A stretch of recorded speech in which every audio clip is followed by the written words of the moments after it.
Mungkin antum dengar kemarin kasus masalah Banjarmasin. Saya pas tiba di sana, saya bilang sama panitia, Ustadz gimana ceramah? Ceramah. Kenapa nggak ceramah? Tidak ada sesuatu yang kita sembunyi. Saya bukan orang PKI yang perlu ditakuti, ya? Atau saya mengajak orang untuk kafir. Kita mengajak kalau Allah, kalau Rasul. Ceramah saya semua hampir 600 judul ada di YouTube, bisa ditonton sama semua orang, bisa dinilai. Semua rujukan kita, kajian kitab Minhajul Muslim, kajian Riyadhus Shalihin, kajian tentang Nawaqidul Iman, buku-bukunya ada semua. Referensinya jelas. Dan saya sangat terbuka, kalau ada sesuatu yang salah, nasihati silahkan. Alhamdulillah, jazakallah khair, kau nasihatin, gitu kan. Tapi rupanya tidak tahu surat itu dari mana, tidak ada kop suratnya, tiba-tiba main mengancam. Ini semua hal yang sama sekali jauh dari adab kaum muslimin. Ya. Di Indonesia, teman-teman yang tanda tangan di situ mengatasnamakan, gitu kan, mengatasnamakan lembaga-lembaga mereka. Masa kalau Natal jaga gereja? Hah? Masa pemimpin non-muslim didukung? Masa pabrik sendal yang tulis lafzul jalalah mau ditutup kemudian mereka bela? Syiah buat acara dibela, ya. Ahmadiyah dan seterusnya aliran sesat banyak. Ahli sunnah wal jamaah ditahan. Dan apa haknya secara hukum pemerintahan, apa haknya gitu? Tidak ada hak syar'i. Kalau yang tahan mungkin aparat pemerintah resmi, militer pemerintah mungkin. Ini enggak sama sekali. Dari mana ini? Gitu kan? Tapi saya lihat subhanallah pada saat itu sudah terlalu banyak ya.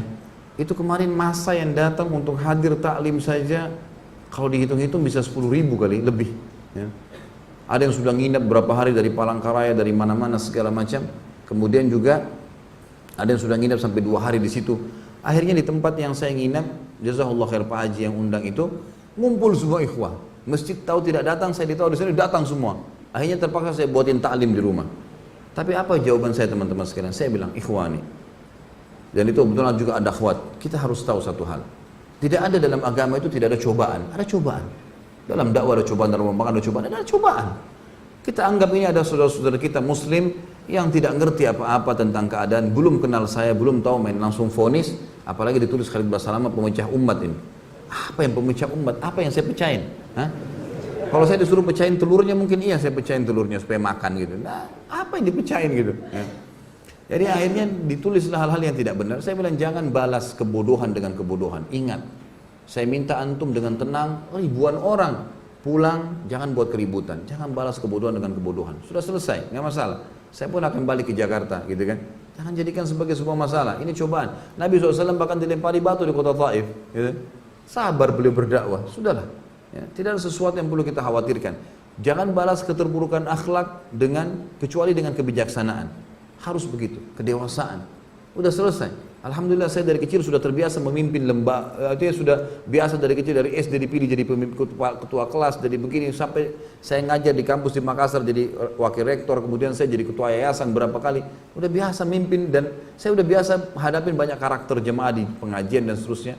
Gak perlu kita balas dengan emosi, saya gak perlu bilang itu serang sekalian, ribut. Alhamdulillah. Dan saya tetap berdoa kepada Allah mudah-mudahan teman-teman diberikan hidayah. Siapa tahu malah dengan dengar ceramah insya Allah malah lebih baik gitu kan. Tapi ini tidak boleh terjadi. Apalagi di kalangan ahli sunnah wal jamaah. Gak boleh sama sekali terjadi. Saya juga warga negara Indonesia sampai salah satu pengacara sana bilang, Ustadz ini kalau antum yang sedang diserang, antum warga negara Indonesia.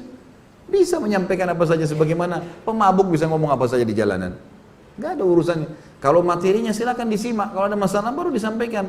Itu pun ada jalur hukumnya. Jalur hukum bisa disampaikan. Baru kemudian ini kalau tiba-tiba mau mengancam saja surat, dilempar begitu saja tanpa ada kejelasan. Sekarang malah dibumbu-bumbuin tuh. Karena dianggap tidak berhasil dibumbuin tuh. Oh sampai gubernur nolak, sampai segala macam hal. Ini tidak benar semuanya. Saya ketemu dengan salah satu saudara kita, pimpinan Angkatan Darat sana yang datang ke pengajian. Kebetulan 16 tahun beliau di Makassar.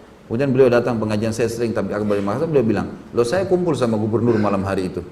Tidak ada perkataan masalah larang ceramah antum. Ini cuma dibuat-buat, dibesar-besarin. Katanya di mik-mik masjid disampaikan, mana mik masjid ini? Ini terlalu dibesar-besarin, Allahu a'lam. Saya juga hadir di masjid. Sempat di Masjid Muhammad Hasanuddin memang disampaikan. Kalau ceramah Ustaz Khalid ini tidak diminta disampaikan gitu kan. Tapi waktu saya tanya orang-orang, betul nggak gubernur bilang? Enggak benar. Itu dari pendapatnya dia pribadi menyampaikan gitu kan. Dan ternyata bersama dengan teman-teman ini kan gitu. Tapi nggak masalah lah. Ini Allah Subhanahu wa taala akan memenangkan agamanya, kan? Yang jelas tidak ada sembunyi. Alhamdulillah sampai jadwal ceramah saya di Jakarta ada alamatnya. Ada kontak personnya, nggak ada yang saya sembunyikan. Ceramah semua diupload di YouTube. Antum rekam nih bebas, nggak ada yang larang. Ada yang salah, akhi nasihatin saudara muslim, ya. Tapi mencegal ceramah, sementara gereja yang jelas Nasrani dibendung, dilindungi. Gimana akal sehatnya nih? Kan begitu. Tapi ini semua adalah emosi belaka yang tidak ada hasilnya sama sekali. Dan ini berbahaya teman-teman sekalian. Terlepas daripada saya, saudara muslim yang disakiti atau dihina atau sampai apa, ini berbahaya pada hari kiamat. Bagaimana kalau ketemu hari kiamat nih? Hah? Rebut-rebutan pahala. Saya sih terima transfer, gitu kan? Lah iya. Kalau antum gimana?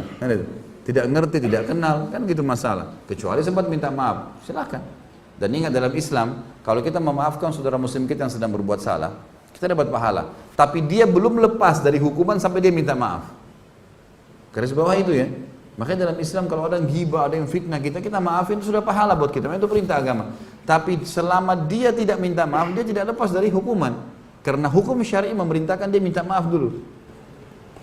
Kita memaafkan ibadah bagi kita. Wal afina 'anil nas, kata Allah. Orang yang suka memaafkan orang lain, seperti itulah. Allahu a'lam. Jadi ya, jangan memperbanyak musuh pada hari kiamat, teman-teman sekalian. Sibukkan diri dengan hal yang positif. Ingat selalu itu. Kita akan meninggal dunia dan ada tanggung jawab hari kiamat. Allahu a'lam.